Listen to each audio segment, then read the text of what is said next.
Doctor Babasaheb Ambedkar open university.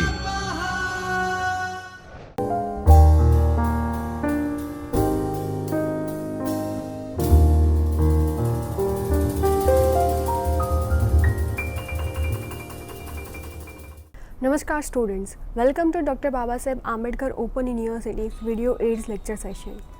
I, Dr. Nikita Gadani, Assistant Professor, Department of English, School of Humanities and Social Sciences at Dr. Babasaheb Ambedkar Open University.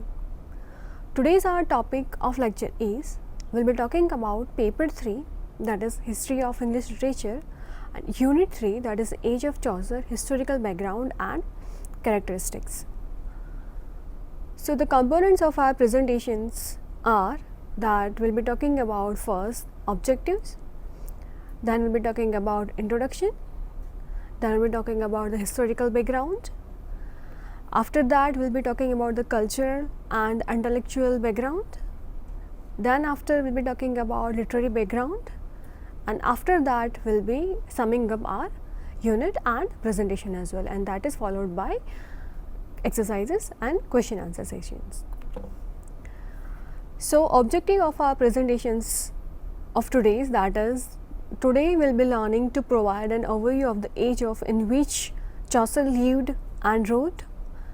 After that we'll be talking about the background that helps to understand the social environment of the age of Chaucer, and then after we'll be try to learn the Chaucer's age, both the medieval and the modern, and examine the literary and intellectual tendencies.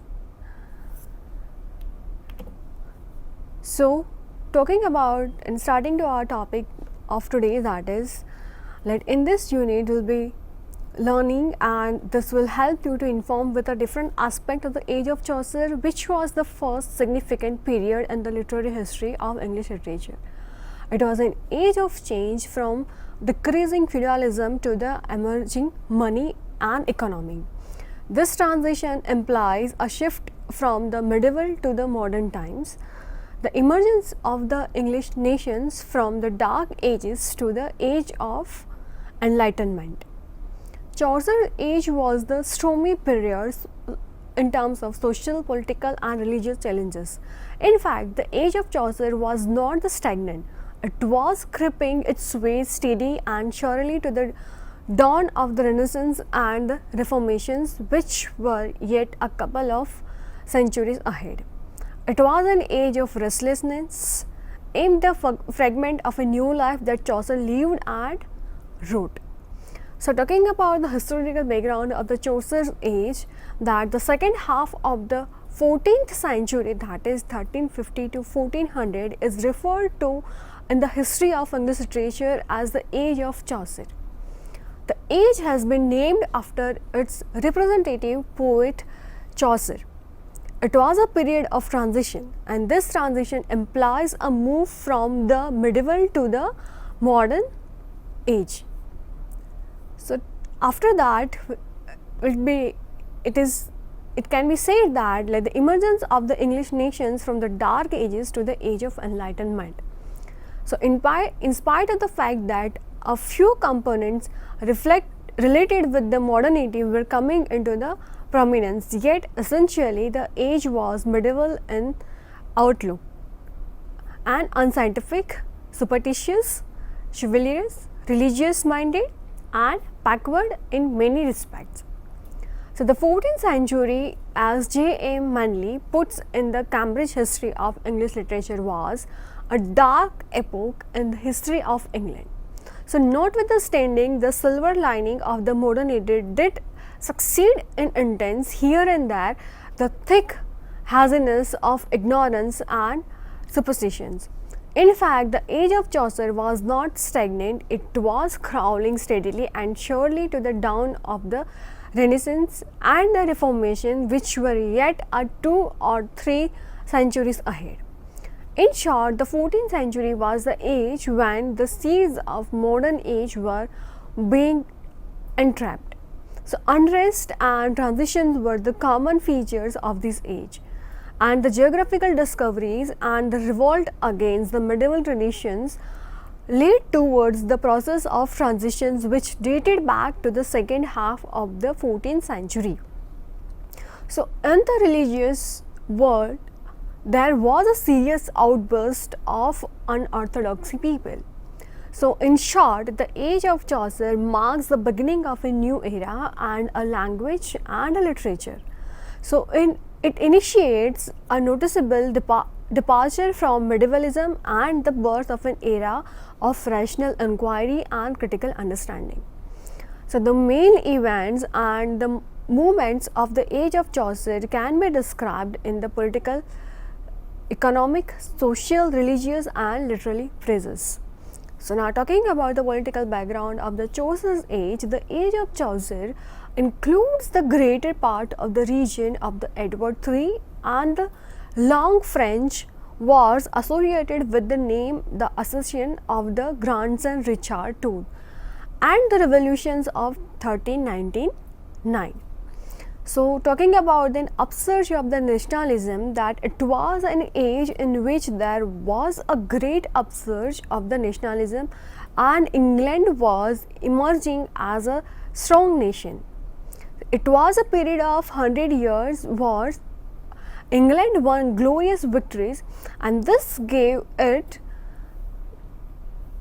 self-confidence and feigned the patriotism of people. So, England was also becoming a united nations. Wales and Ireland had been absorbed and the conquest of the Scotland completed the United Kingdom. So, at least for the time being, as Hudson remarks, that every fresh victory served to give further stimulus to national ambitions and pride. So, talking about the foreign trades of that time, the democratic tendencies spread like the wildfire in every walk of the life. As the trade and commerce expanded and now towns sprang up, the middle class became repository and the storehouse of the power, which speeded the decline of the old feudal system. So now a dissatisfied and disconnected could become a free man by establishing a legal residence in one of the towns. King Edward III realized that it was an important duty of the government to foster foreign trade. The chief export at that time was raw wool, and Edward III made the city the sole center of the foreign sale and ordered that all wool should be shipped in English ships only. So, this helped to promote the growth of the more national industries, shipping, building, and seafaring. The other branch of the wool industry, the manufacture of the cloth, also began to make headway in England at this time. So, now talking about the culture and intellectual background of that period, that the social structure of the age of Chaucer was divided into the three conventional states, that knight, the working man, and the clergyman.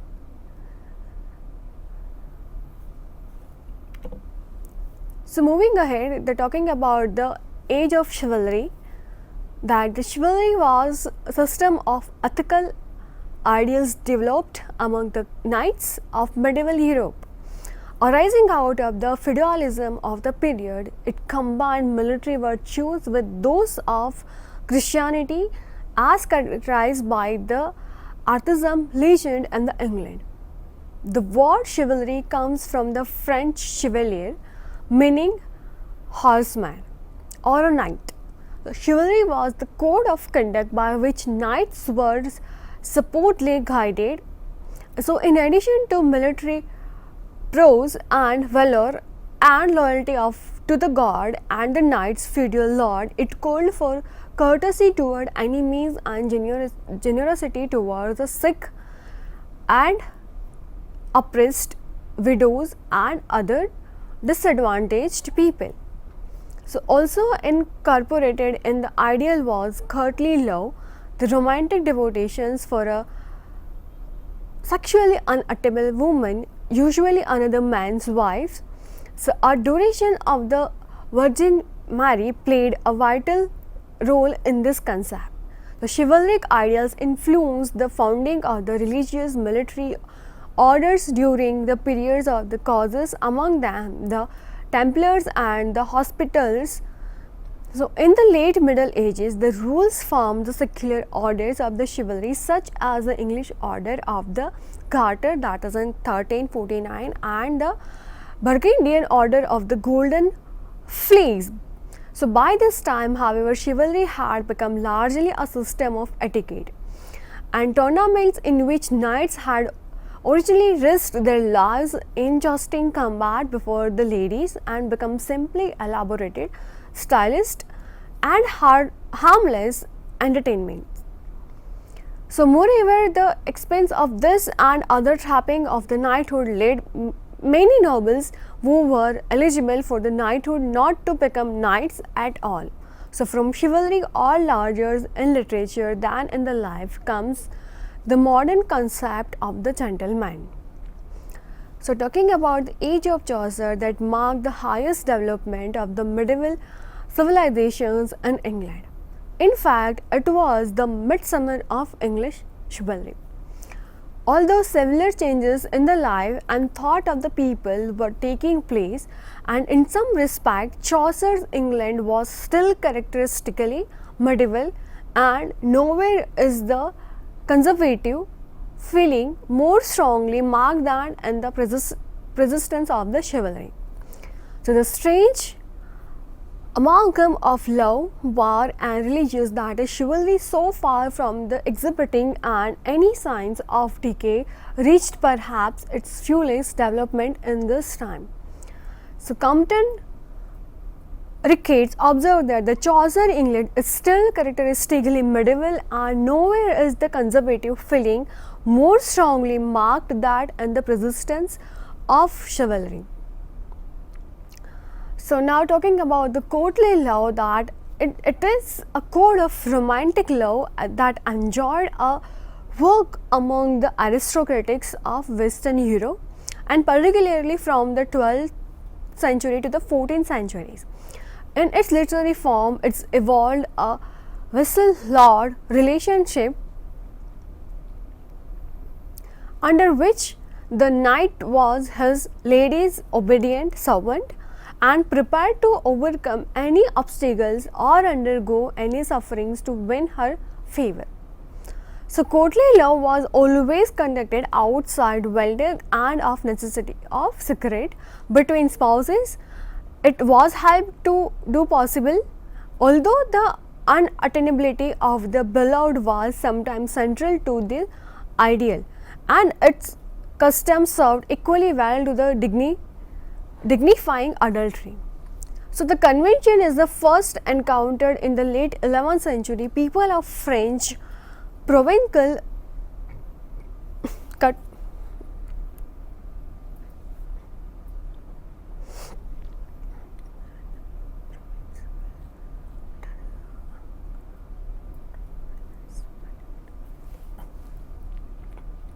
start. People of provincial troubadours, but its origins are far from the clear cut.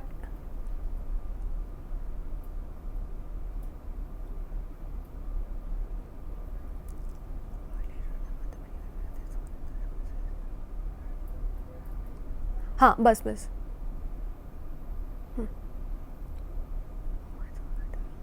start. Ovid's art of love, widely drawn upon by medieval minstrel, is on one source. The Arabic Ring of the Dove by Ibn Hazm, which contains most of the ideas associated with the courtly love, is probably another.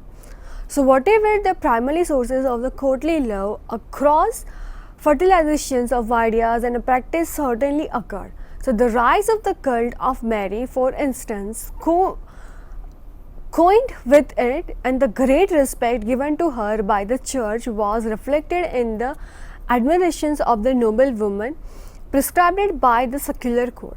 So, the ideals of courtly love were most clearly defined in the English and the French royal courts presided over the Queen's Annalore of the Aquitaine and her daughter Maria de Champagne, under whose sponsorship some of the most famous books on the subjects were written. So the convention influenced poets throughout the Europe, and notably Dante and Petrarch in Italy and Chaucer in England, who in turn shaped the idea of courtly love in their own tastes and traditions. So with the rise of middle class, the ideals of courtly love were gradually merged into the institutions of marriage, and throughout this reversal of original values of courtly love, the concept has kept a stubborn but altered hold on the imaginations of the most Westerners. So talking about the Black Death, peasants' revolt and the labor's unrest. So in the age of Chaucer, most people were victims of poverty, squalor and pestilence. Even well-educated nobles eyed shop with suspensions, and learned physicians often forbade bathing as harmful for health. So this is why England was often visited by epidemics, especially plague, and the servants attacked of this dread epidemics came into 1348. So it was called the Black Death because black naughty boils appeared on the bodies of the hopeless victims. Though sanitation in the London was poor and living conditions were filthy, the river Thames brought more ships and infection to London, which spread to the rest of England. So the crowded, dirty living conditions of the England cities led to the rapid spread of the disease. It is estimated that about 1 million human beings were swept away by this epidemic. So that roughly makes 1/3 of the total population of the England that of at that time. The oldest, youngest and the poorest died first. Whole village and the towns in the England simply ceased to exist after the Black Death. So one immediate consequences of this pestilence was the acute shortage of the working hands, and the socio-economic system of England lay hopelessly and paralyzed. Laborers who happened to survive started demanding much higher wages, but neither their employers nor the king and nor the parliament was ready to meet these demands, and a number of regulations were passed asking workers to work at the old rates of the payment. This occasions a great deal of resentment, which culminated in the Peasants' Revolt in 1381 during the reign of Richard II. The peasants, growing under the weight of injustice and undue of official severity, were led to the London by the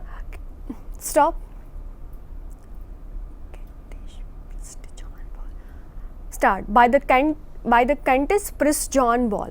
He preached the dignity of labor and asked the nobles, when Adam dealt and Eve span, who was the gentleman?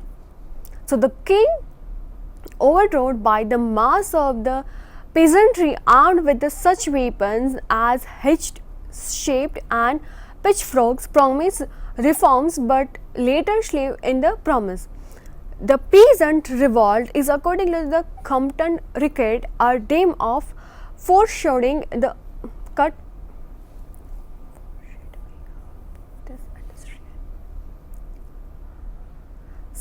a dim of foreshadowing of those industrial troubles that lay in the distant future. R.K. roots thus sum up the significance of his offspring, like this revolt suppressed by the courage and good judgment of the boy King Richard II, though barren of any direct and immediate result, exerted a lasting influence on the temper of the lower class, fostering in them a spirit of independence which made them no longer a negligible quantity in the life of the nations.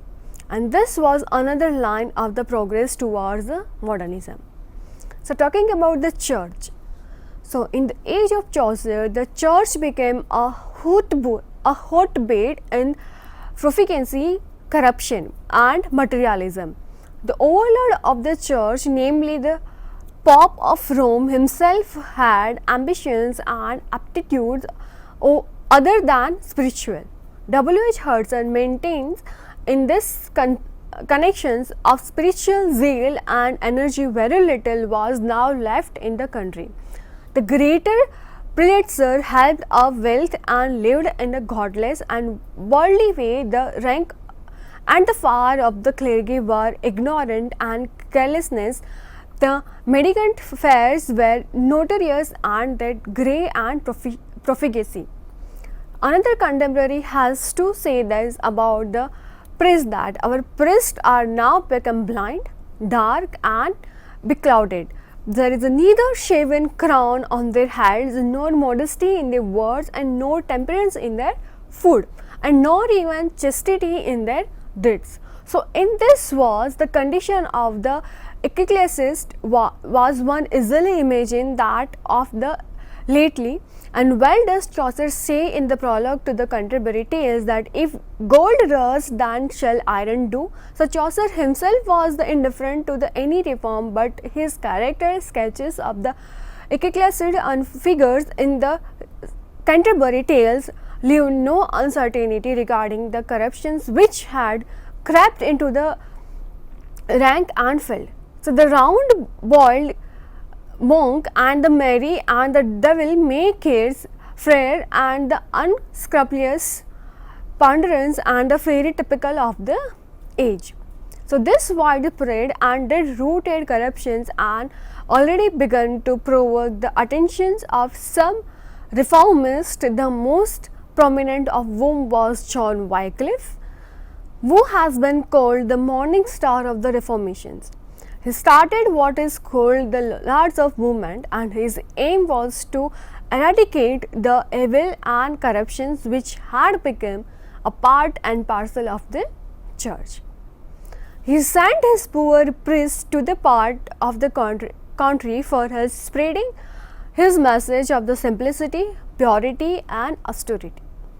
His self-appointed task was to take Christianity back to its origin, purity and spirituality. He exhorted people not to have anything to do with the corrupt minister of the Pope and to do faith only in the word of God as enshrined in the Bible, to make the teaching of the Bible accessible to the common masses, so that he helped the people the some of the disciples translated to Bible and in Bible from Latin into the native tongue. He also wrote a number of tracts embodying his teaching. His translations of the Bible was in the words of W.H. Hudson that the first translations of the scriptures into the any modern vernacular tongue. The Chaucer was the sympathized to the Lollards movement is evident from the element of the idealizations which characterizes his portrait of the poor person in the prologue to the Canterbury Tales. So the movement launched by the Wycliffe and his followers in the age of Chaucer was an admonition of the reformations which was to come in the 16th century to win England from the papal influence. So talking about the literary tendency of that era, that the age of Chaucer was the first significant period in the literary history of English literature. The period marks a new era of new learning. Latin and French were the dominant languages in 14th century England, and however in the later half of the century English came to its own thanks to the sterling work done by the Chaucer and some other like Langland, Gower, Wycliffe, who wrote in English and wrote well. The English language itself was a fluid state of being and was divided into a number of dialects. The University of Cambridge and Oxford employed Latin as the medium of instructions. Latin was also the language of the fashionable who cultivated it as a social necessity. So the contribution of the Chaucer towards the standardizations and popularizations of the English language cannot be overestimated. However, apart from that, as regards his contributions to English poetry, he has well been characterized as the father of English poetry. No doubt there were other poets as well and the contemporaries with him, the Langland, Goers and a few more, but Chaucer is as head and shoulders amongst them as Shakespeare is among the Elizabethan dramatists. The English prose too was coming to the itself, and Medievallians, Travelgoes and Wycliffe's reformative pamphlets gave one a feeling that the English prose was its way to standardizations and popular acclamation. So in another way too, in the age of Chaucer stands between the medieval and the modern life. There was in the age in some sort of minor renaissance. The dawn of the real renaissance in England was yet about 2 centuries ahead. Yet it is the age of Chaucer. There are signs of growing influence of the ancients on native literature. Chaucer's own poetry was influenced by the Italian writer Boccaccio and to a lesser extent Petrarch. The framework of the Boccaccio's Decameron and the Chaucer's The Canterbury Tales are almost similar. However, it is somewhat doubtful if Chaucer had read the Italian writer or not.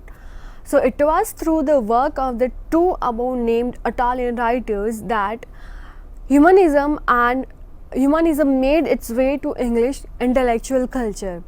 Compton Rickett rightly observed that the Chaucer's world is medieval, but beneath his medievalism, the leaven on the Renaissance is already at work.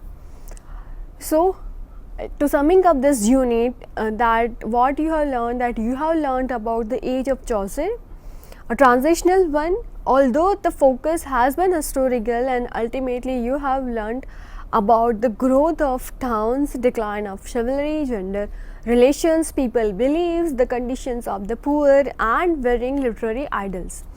So in other words, we can say that you have acquired some ideas of the life and value of the people at that time.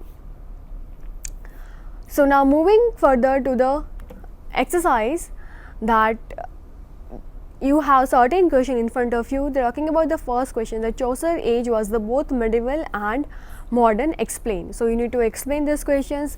Literary and intellectual tendencies of the age of Chaucer. That you need to write about the literary tendencies in education tendencies, and after that you will short notes that this write about the church and the courtly law. So I hope that you have understood the topic. I hope you have understood the sessions. See you soon in next sessions. Thank you. Namaste. स्वाध्यायः परमम्